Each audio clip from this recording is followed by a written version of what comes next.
So besides being able to read and speak Japanese, being able to understand spoken Japanese is probably one of the most important parts of learning Japanese and knowing Japanese in general. One part that I honestly, truthfully struggled with a lot, especially in the beginning and even in the first couple of years of living here in Japan. But where should you start your journey of practicing to listen to Japanese? Because you may not live in Japan and there's not really many Japanese speaking people outside of Japan. You could go directly to YouTube, but chances are that if the videos you're looking up aren't made for Japanese learners, then the speed will be a little bit too high, or maybe way too high. And basically you want to really understand a thing except for this at the end. YouTube does have a feature to slow down audio, like the entire video, but that also comes with some drawbacks, as people may still be using dialects such as Osaka-ben, or talk too fastly that even in slow motion you cannot catch certain words. Well, let's start with two resources for beginners, one for free and one paid.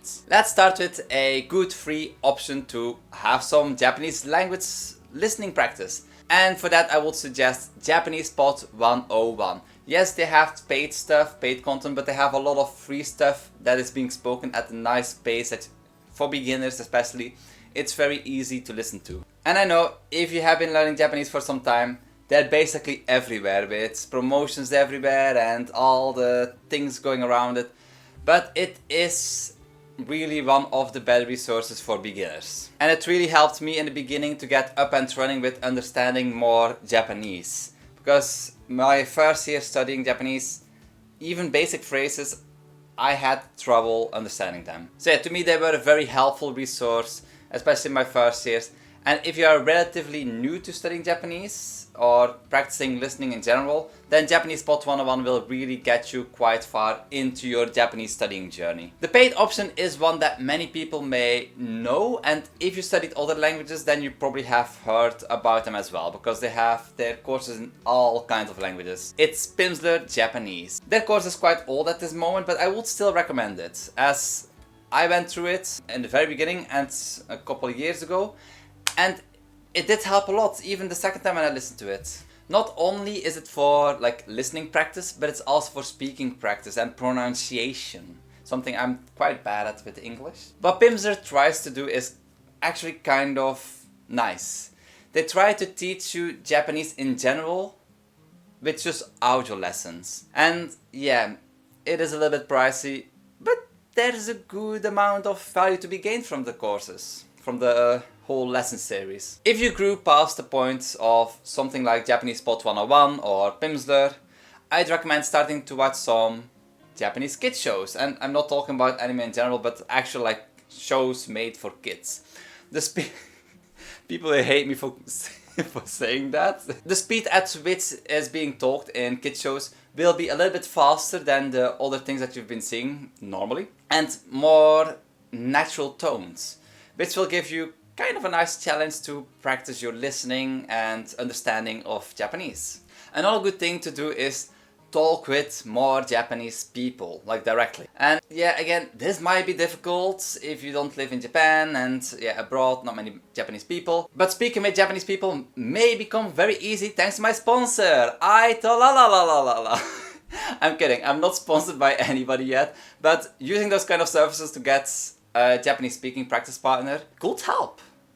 But this can get expensive rather quickly. And yeah, there are services to like, I teach you English, you teach me Japanese. Those things exist, but it's seldom that you find people who are actually going to teach you something, because most of the time they just want to know English, and there it kind of basically stops. But another good resource is NHK News Web Easy. I don't like NHK, but that place is still a kind of good place for practicing listening. There's also Nihongo no Mori, which is a YouTube channel for, well, people who are studying Japanese. They basically do the whole JLPT lesson stuff. And yeah, that's another great place to look if you want some kind of listening practice. Just look at like the N3 and N2 level at that point, so you can actually like learn something from it. The speed at which they speak for the N3 and the N2 stuff, or N3 and N2 stuff, I can't count anymore. It's also kind of nice. It's not too fast and it's also a lot more natural. But yeah, JLPT N3 and N2 and N1, YouTube channels, they are in few, but they can be of great value. If the previously mentioned resources are all too simple, then first of all, why are you even watching this video? If the previous ones are too simple, then you're probably good enough already. But yeah, second, just watch Japanese native materials such as YouTube videos, movies, anime, and basically any other native resource. Basically, any native resource will be good enough to get you going from that point on. If, like, Indicated Web, News Web Easy is too easy for you, like, or getting too simple, like, you can try Satori Reader, but from the last time I tried it, it's also more like in the intermediate level for listening. Yeah, there's not really much more you can try. Like, News in Slow Japanese is a good one that you can try, because you hear actual Japanese news articles. You can slow it down as well, that's why News in Slow Japanese. But for like intermediate learning or like higher level learning, for practicing listening and such, News in Slow Japanese is quite good. It's like one of those sites that I often recommend, but I should probably use it more as well. But yeah, anyway, that's it for me. A big thank you to all my Ko-fi supporters for supporting my videos and all the things that I do. And I'll see you all in the next one. Thanks for watching. Mata ne. Boom.